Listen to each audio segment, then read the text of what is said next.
Bienvenue dans les vidéos du chapitre 5 du programme Crystal Clear Electronics 2. Dans ce chapitre, nous allons aborder la couche d'abstraction matérielle plus en détail, en expliquant ce que cela signifie, comment l'utiliser, et pourquoi cette halle en particulier vous facilitera la vie.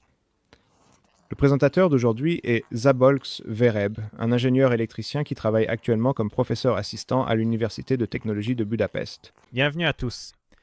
Dans ces vidéos, je serai assisté par Zala Nurica, une étudiante en génie électrique à l'Université de technologie, également à Budapest. Comme Zala l'a mentionné, aujourd'hui nous allons découvrir la couche d'abstraction matérielle. Cela va nous enseigner une nouvelle approche, car dans notre projet, nous essayons de séparer l'application des parties dépendantes du matériel. Cela peut sembler étrange au début, mais si vous comprenez le concept, vous verrez qu'il sera beaucoup plus facile de continuer. C'est exact. Bien sûr, nous avons également apporté un exemple pratique. Nous allons écrire ensemble un programme pour faire clignoter une LED. Nous voulons que vous puissiez l'essayer vous aussi, donc nous n'utilisons pas le panneau dit guitare du programme écrit, mais la carte de développement Nucleo, qui porte la référence F446E. Celle-ci est beaucoup plus facile à vous procurer.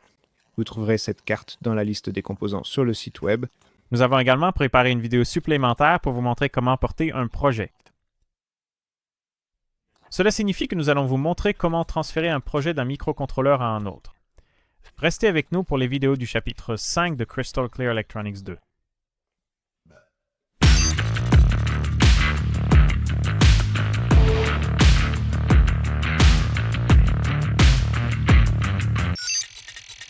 Commençons avec le sujet du jour. Peux-tu nous expliquer ce qu'est cette couche d'abstraction matérielle et pourquoi nous nous y intéressons?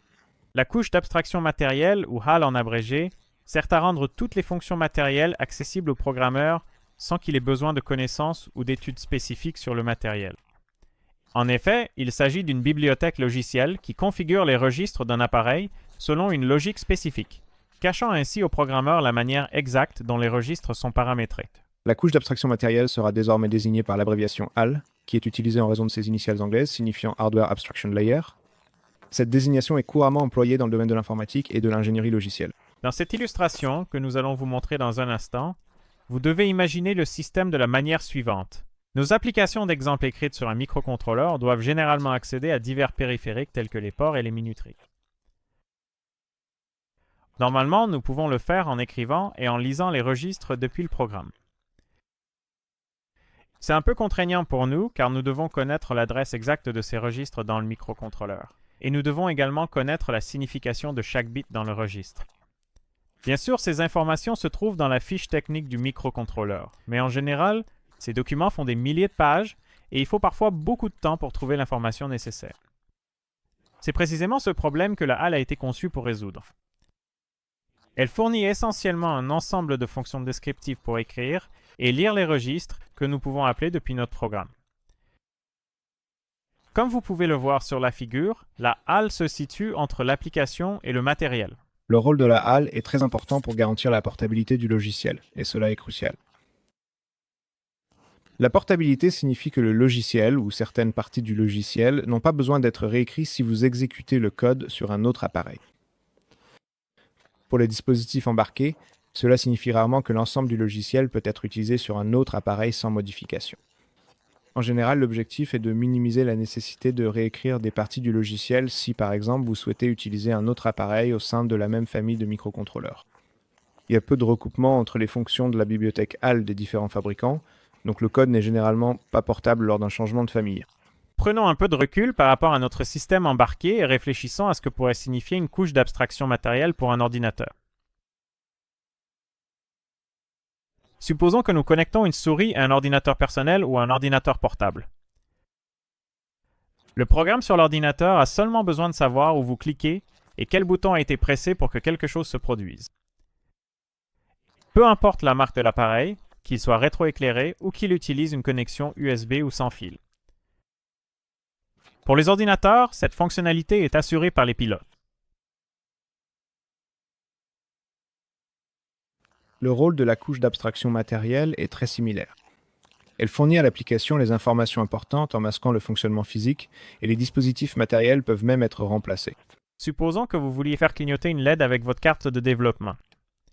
Pour l'application, ce qui nous intéresse, c'est simplement quelle LED est allumée et pendant combien de temps. Peu nous importe quels bits de quel registre sont utilisés pour y parvenir. La HAL est en réalité une bibliothèque de fonctions que l'on peut appeler pour accéder à différentes fonctionnalités matérielles. Il vaut la peine de se familiariser avec l'interface de programmation d'application ou API en abrégé, qui est souvent utilisée en programmation. Ce terme désigne une application qui est accessible à des programmes externes et que d'autres peuvent utiliser.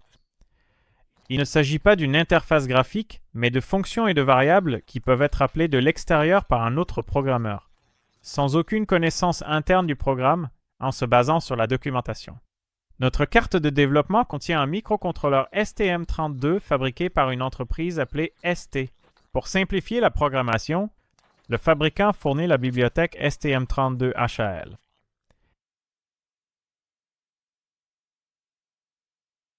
Comme vous pouvez le deviner d'après son nom, il s'agit d'une HAL pour les microcontrôleurs STM32 qui constitue une API permettant d'accéder aux fonctions du microcontrôleur.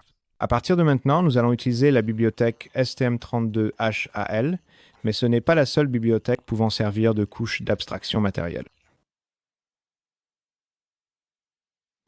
C'est un bon point de départ car elle est gratuite et couvre toutes les fonctions, mais elle peut contenir des bugs. N'importe qui peut écrire une telle bibliothèque, mais bien sûr, c'est une tâche énorme d'en créer une, donc cela ne vaut pas toujours la peine, même pour des projets de grande envergure. Bien sûr, vous pouvez aussi choisir de ne pas avoir de couche d'abstraction matérielle plus complexe, ce qui signifie que vous configurez directement les registres lors du développement de votre application. Cependant, dans ce cas, nous devons savoir exactement à quoi servent les registres, et il sera très difficile d'exécuter notre programme sur un autre type d'appareil. Il faudra probablement le réécrire entièrement. Dans l'exemple de code de clignotement de LED présenté dans le chapitre précédent, au chapitre 4, nous obtenons l'effet lumineux souhaité en écrivant directement dans les registres. Créons la même application, cette fois en utilisant les fonctions HAL. La structure du programme est illustrée sur cette figure. La partie principale de notre application, le clignotement de la LED, sera implémentée dans le fichier main. C. Aucun autre fichier C ou H ne sera nécessaire en raison de la simplicité du programme. Depuis ce fichier, nous appellerons les fonctions HAL nécessaires, qui permettront de mettre la broche correspondante du port GPIO de la LED à l'état haut ou bas logique. Lors du développement d'une application, les fichiers sources de la bibliothèque HAL sont très rarement modifiés et ne sont nécessaires que pour des applications plus complexes. Pour presque tous les codes d'exemple, nous modifierons les fichiers de la catégorie application. Nous ne modifions pas non plus les valeurs stockées dans les registres. Cela est pris en charge par les fonctions HAL. Voyons maintenant à quoi ressemble cette structure théorique en pratique, dans le monde réel. Ici, nous pouvons voir la structure d'un projet utilisant la bibliothèque HAL à l'aide de l'explorateur de projet dans STM32 Cube IDE. Notez que les fichiers de l'application se trouvent sous l'élément de menu Core et sous l'onglet Drivers, ceux appartenant à la bibliothèque HAL.